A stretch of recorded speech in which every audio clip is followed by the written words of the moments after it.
Dear Presidents, dear colleagues, ladies and gentlemen, thank you for inviting me to speak today at this interesting forum about notarial acts related to digital assets. This topic has indeed gained a lot of attention in the last years. Not only are digital accounts, for example social platforms, becoming more and more important in our everyday life, they have also evolved to be one of the most common means of communication. Today, many major assets are only accessible via digital accounts. Just think of your online banking or your email account. Due to this, fast and easy access is also often crucial to keep a business running after the death of one of its owners. It is therefore relatively surprising that many citizens still don't think of the digital assets when they plan their estate. When we talk about digital inheritance in Germany, several aspects have to be taken into account, many of which have only come up in recent years. Let me first give you a short overview of how digital inheritance is organized actually in Germany and what problems heirs face. In a second step, I will then present some solutions to you of how to organize the inheritance of digital assets in a reasonable and precautionary manner. Turning first to the way digital assets can be inherited in Germany. The German Civil Code follows the principle of universal succession, meaning that the heir takes over the legal position of the decedent concerning all assets, rights and obligations. For tangible assets, this means that things that were owned by the decedent are then owned by the new owner, the heir. For contracts, this means that the heir takes over the contractual position of the decedent, becoming the new contractual partner with the same rights, obligations, and everything else. Of course, the Civil Code dating back to 1900 did not foresee digital assets. But actually, this is not problematic. When we talk about inheritance and digital assets, one has to make a clear distinction between, on the one hand, the tangible storage media containing the data, and on the other hand, the right to access and use the data contained. The ownership of the storage medium follows the rules of succession of the tangible assets. The right to access and use the digital content is based on a contract which the heir takes over from the previous user. There has been some discussion whether personal accounts, like Facebook accounts, are too closely linked to the person to be inherited by the heir. Also, issues of data protection and confidentiality of communications have been raised. But the Federal Supreme Court has made clear that access rights to Facebook can be inherited too. So consequently, there's no problem for the heir to inherit digital asset. Well, as a matter of fact, it is not so easy. Heirs still unfortunately face some problems. First of all, even after the recent landmark decision of the Federal Court, there are some issues that are uncertain.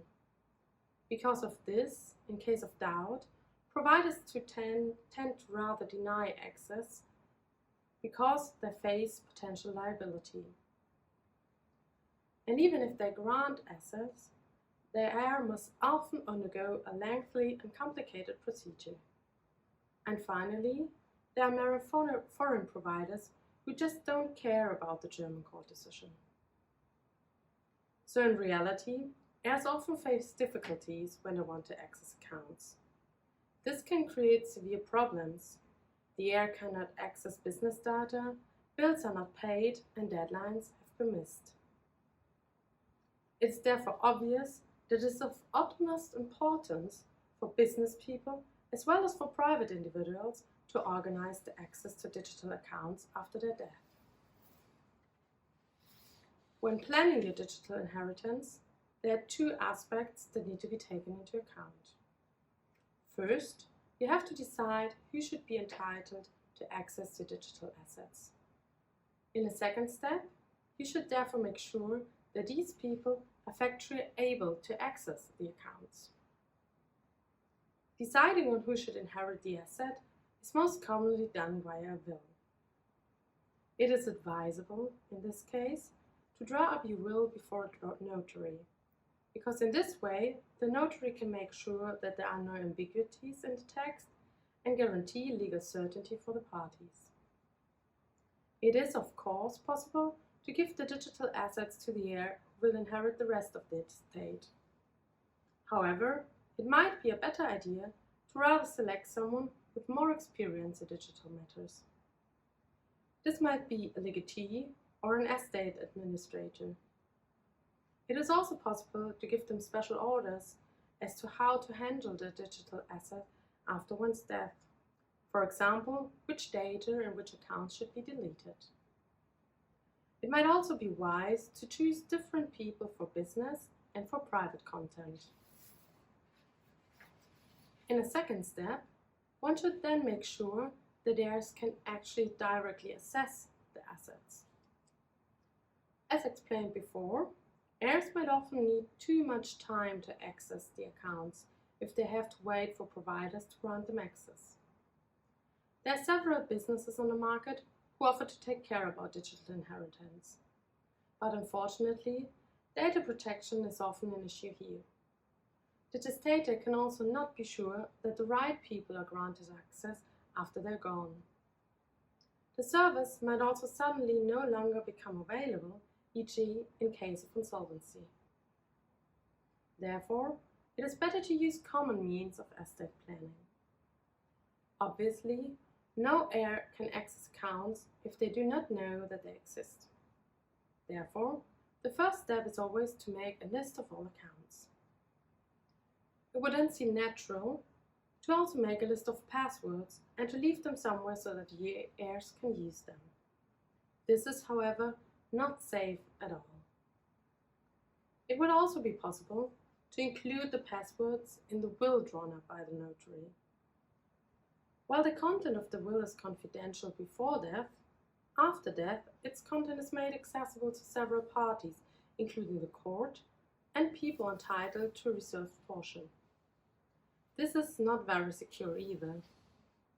The password might still be seen by too many and possibly the wrong people. A better idea is therefore to have a handwritten list of passwords which is deposited with a notary and not made public. In this way, the list is also being kept secret after death. But keeping a deposited list of passwords poses another problem. It is very cumbersome to change the list if you either change passwords or if you add new accounts. Notaries in Germany therefore propose a different solution. All the passwords should be saved on a list on a USB drive. The USB drive is then locked by a master password.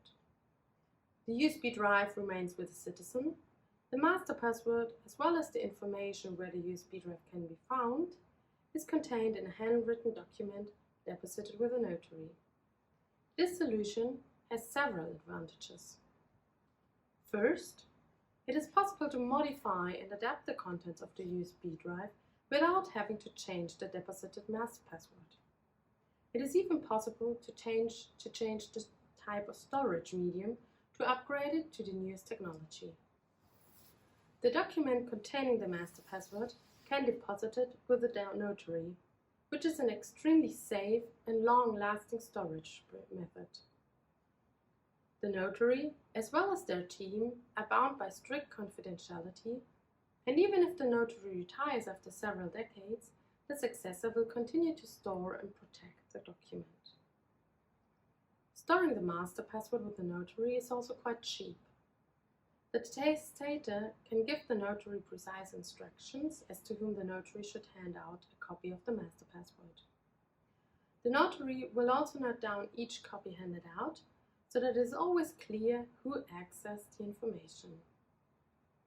Compared to all other options, drawing up the will before the notary and providing the notary with a master password is therefore by far the most secure and most economical way of planning digital inheritance.